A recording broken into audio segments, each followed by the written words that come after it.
El novio desconocido, capítulo 12 de Bárbara Cartland. Él, mirándola, le sonrió. Te impresiona mi solo contacto, preciosa mía. Estás emocionada, porque me sientes cerca de ti, porque sabes que te amo, y no puedes evitar corresponder a ese amor.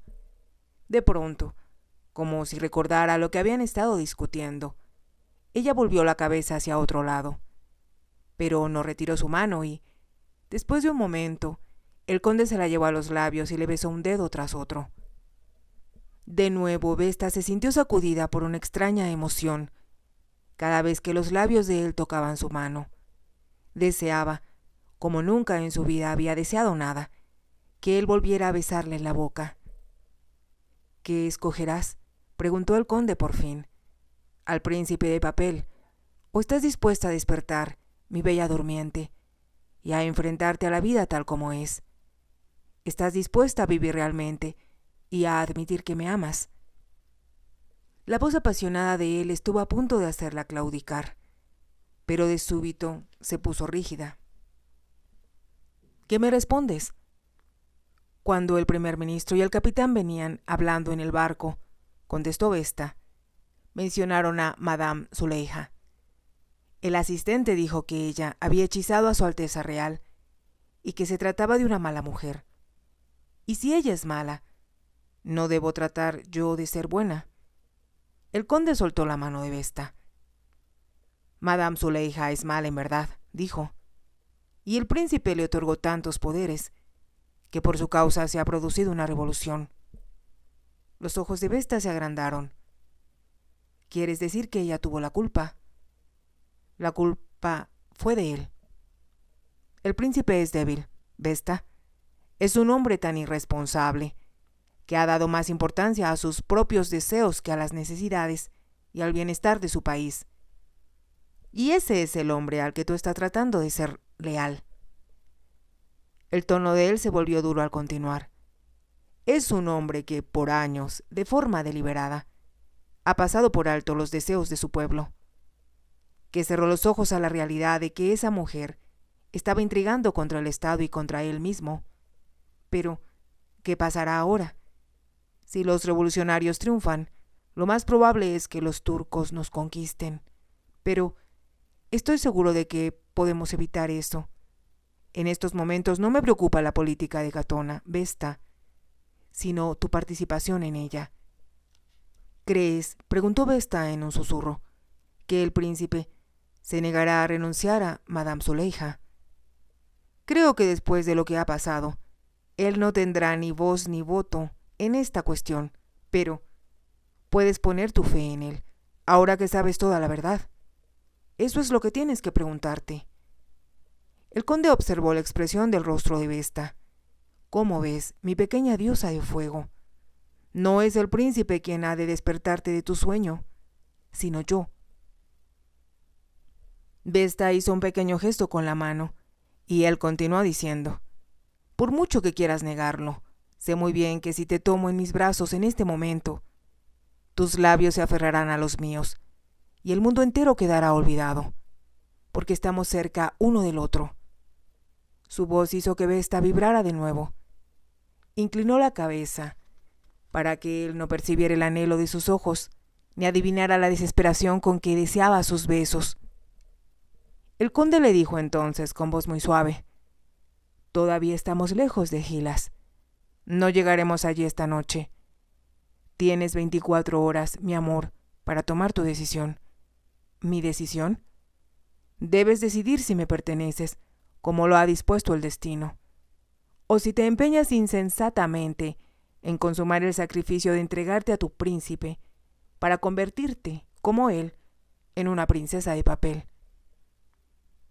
Ella no se movió, ni respondió una sola palabra.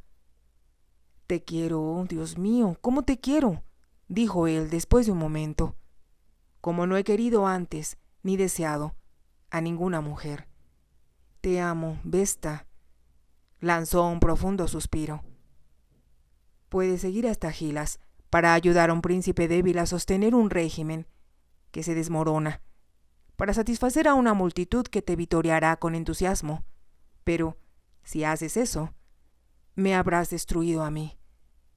Vesta levantó la cabeza con rapidez y lo miró con expresión interrogante. Lo digo en serio, afirmó gravemente. Si no puedo tenerte, si me alejas de tu lado, me convertiré en una sombra de lo que soy ahora. Te amo y no puedo vivir ya sin ti. Su voz se apagó lentamente, como el tañido de una campana. Entonces, antes que Vesta pudiera contestar, el conde se puso de pie y se inclinó para hacerla levantarse. Debemos marcharnos ya, le dijo. Tienes 24 horas para decirme que me amas. Si no lo haces y sigues hasta Gila sin mí, me convertirás en un hombre desesperado. Vesta se quedó de pie, bajo los árboles, mirándolo. Si hubiera estado en Inglaterra, tal vez no hubiera creído en sus palabras, ni en la intensidad de sus sentimientos. Pero el calor de su voz y el oscuro anhelo de sus ojos no dejaban lugar a la menor duda. Él bajó la mirada hacia el pequeño rostro, pálido y asustado, y le dijo con voz acariciadora: En ti se concentra toda la belleza del mundo. Eres lo que siempre esperé, lo que le pedí a la vida. Los ojos de Vesta se llenaron de lágrimas al escucharlo. Pero como era una chica tímida, asaltada por tantas emociones, que no acertaba a comprender, luchó con el irreprimible deseo de ocultar la cabeza en el hombro del conde y, volviéndose, se alejó corriendo. Llegó al sitio donde los caballos pastaban tranquilamente, del otro lado de la meseta. Al situarse junto a su montura, se inclinó sobre la silla. «¿Qué haré?», murmuró desde el fondo de su corazón. «Dios mío, dime, ¿qué debo hacer?». Vesta oyó que el conde se acercaba, pero no volvió la cabeza, aunque él continuó aproximándose hasta llegar a su lado. «Te traje tu chaqueta y tu sombrero», dijo con voz pausada. «Vuélvete». Ella titubeó un momento antes de obedecerle. Él colocó la chaqueta de ella en el lomo del caballo y le puso el sombrero de ala ancha y le ató las cintas bajo la barbilla. «No quiero que se arruine la perfección de tu piel», dijo. Atrajo el rostro de Vesta al de él, como si fuera a besarla, pero se concretó a decir: «Eres tan hermosa, tan increíblemente hermosa». Cuando él la miró, por un instante, ambos se quedaron inmóviles. Algo mágico parecía haberse apoderado de ellos, mientras sus almas se encontraban. El conde retiró su mano y dijo con voz ronca: «Si vuelves a mirarme así, te llevaré a esa cueva solitaria, y ello decidirá las cosas por sí solas». Tomándola en brazos, la colocó sobre la silla, le puso las riendas en la mano y le arregló la amplia falda verde, como si fuera una niña. «Yo te llevaré la chaqueta», dijo, «pero si tienes frío, dímelo inmediatamente». Su preocupación por ella y la gentileza con la que había hablado conmovieron a Vesta. La emocionaba cuando era apasionado y dominante, pero cuando era tierno y gentil, sentía como si le arrancara el corazón del cuerpo y se lo llevara. Lo amaba entonces en una forma que ella misma era incapaz de comprender. «Es tan maravilloso», murmuró para sí. El conde montó su propio caballo y, dejando la meseta atrás, encontró un angosto sendero que bordeaba la parte baja de la montaña. Hacía todavía calor, pero cuando avanzaron un poco, una leve brisa sacudió las ramas de los árboles y refrescó las encendidas mejillas de Vesta, haciendo mucho más soportable los rayos del sol. Ella no podía pensar en otra cosa que no fuera el conde y en su amor por él. Él le había dado 24 horas para decidirse, lo que constituía un dilema más aterrador que el arriesgarse por la angosta orilla del precipicio. ¿Cómo renunciar a él? ¿Cómo abandonar a un hombre que la hacía estremecerse hasta el fondo de su ser? Pero, por otra parte, estaban su deber y la promesa que había hecho, no solo a su padre, sino al juez del registro, frente al primer ministro de Catona y el vizconde Castler, de que se casaría con el príncipe Alejandro. ¿Cómo podía ser tan traicionera, tan despreciable, como para faltar a su propia palabra y rehuir sus obligaciones y responsabilidades. Si solo hubiera alguien aquí, alguien a quien pedir consejo antes de decidir, suspiró. Con frecuencia el conde volvía la mirada para ver si ella lo seguía. Vesta percibía la sonrisa de sus labios y le fue fácil presentir el fuego que seguía ardiendo en sus ojos oscuros. ¿Podría el amor llegar realmente en forma tan rápida y avasalladora?, se preguntó. Se respondió que era innegable que lo amaba, y ¿cómo dudar que el conde sentía lo mismo por ella? Horrorizada, recordó lo que él había dicho acerca de Madame Zuleja y de la debilidad de carácter del príncipe. ¿Cómo pudo ser posible que el príncipe hubiera protegido a una mujer que luchaba por destruir a su propio país, capaz de causar, como lo hizo, una revolución? Casi estuvo segura de que había sido Madame Zuleja quien decidió que ella regresara a Inglaterra y quien instigó a los revolucionarios para que se dirigieran a Jeno y la obligaran a volver en el mismo barco en que había llegado o, en caso contrario, asesinarla. Vesta contuvo el aliento. Había tantos peligros en este país. Le habían sucedido tantos incidentes aterrorizantes desde que llegó, que le resultaba difícil verlos como algo más que pesadillas creadas por su fértil imaginación. ¿Quién hubiera podido imaginar, cuando salió de Inglaterra para convertirse en la esposa de un príncipe real, escoltada por un primer ministro, y llevando consigo un elaborado y costoso trousseau, que llegaría a verse sin nada más que lo que llevaba puesto? Ahora, además, cabalgaba al lado de un hombre al que 3 días antes no conocía, y del que se había enamorado tan locamente, que ya no deseaba otra cosa en la vida que estar en sus brazos. Solo de pensar en el conde, solo de observar su cabeza altiva mientras cabalgaba delante de ella, era suficiente para emocionarla y hacerla temblar, exactamente como le había sucedido cuando la tocó. Entonces, como un ángel vengador, pudo ver el rostro de su padre, que le recordaba lo importante que era cumplir con el deber y servir a su país. Sabía que si él se encontrara en aquel momento junto a ella, no vacilaría en cuanto al camino a seguir. Él le recordaría que debía cumplir la promesa que la ataba al príncipe, al que, a pesar de lo que había sabido sobre él, había aceptado, para bien o para mal. Había escuchado aquellas palabras durante el matrimonio civil, y sin duda las volvería a oír cuando llegara a Gilas y se casara con el príncipe en la catedral. Por un momento, Vesta se vio ante el altar, vestida con el traje nupcial que ella y su madre habían seleccionado con tanto esmero. «Te estarán esperando joyas maravillosas en Catona», le había dicho la duquesa. «El primer ministro me ha dicho que la tiara que usarás como princesa es casi una corona y, aunque me hubiera gustado que llevaras el velo que todas tus hermanas se pusieron al casarse, tengo entendido que hay ahí un velo destinado a todas las novias reales.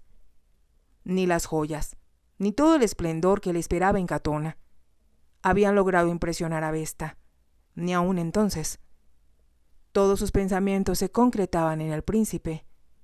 Se preguntaba si éste la consideraría hermosa, si admiraría la ropa que ella y su madre habían seleccionado entre las creaciones de los mejores modistas de Londres, si ambos tendrían algo en común.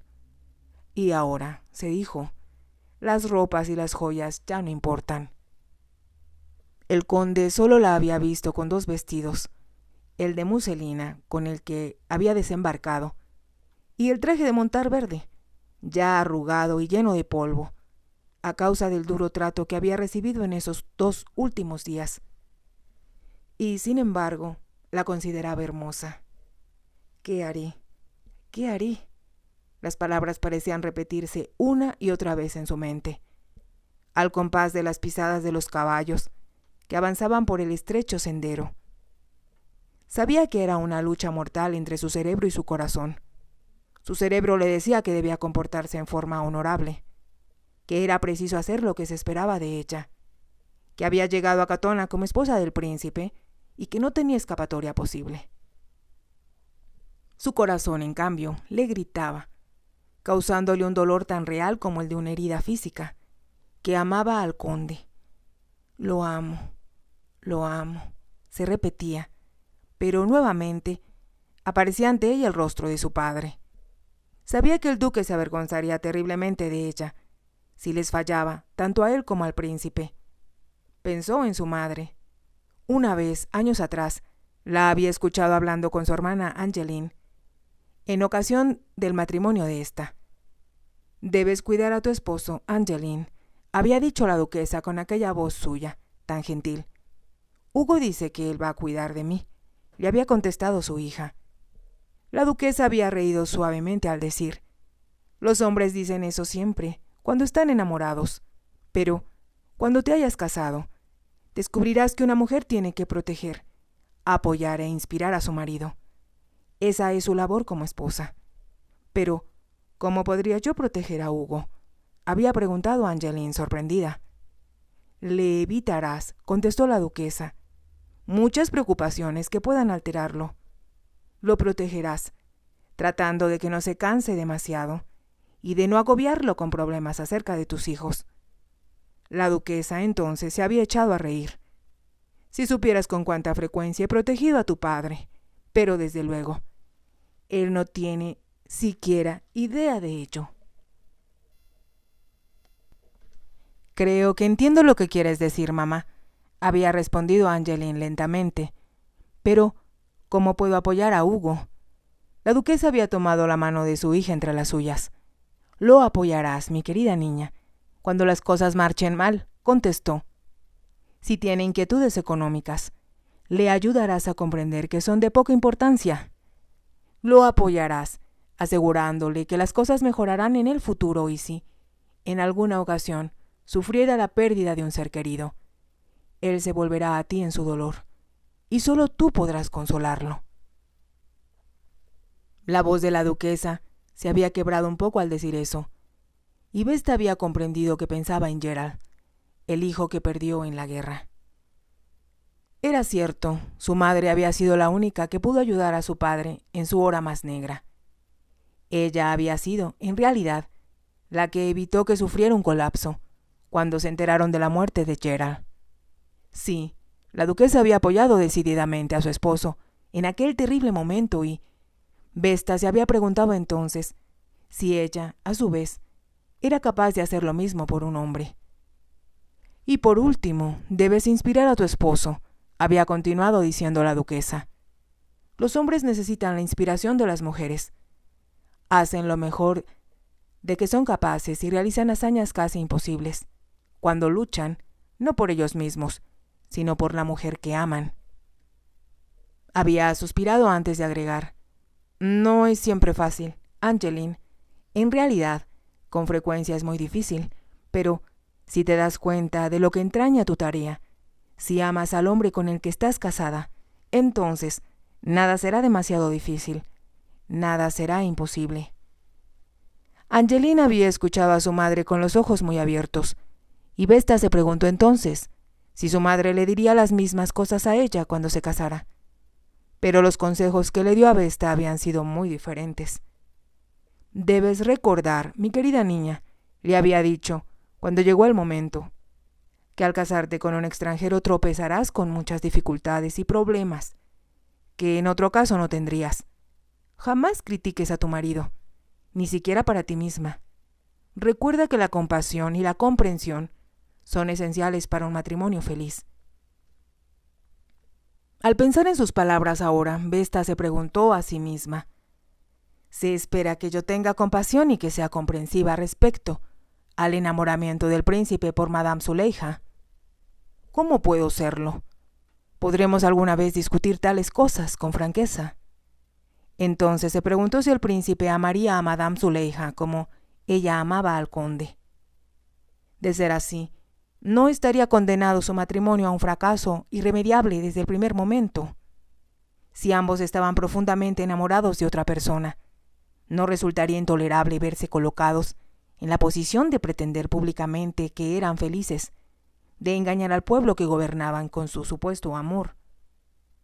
Entonces, sintiendo que se le clavaba una daga en el corazón, Vesta recordó las palabras del conde al decir: ¿Tienes idea de lo que sucede cuando un hombre y una mujer se unen?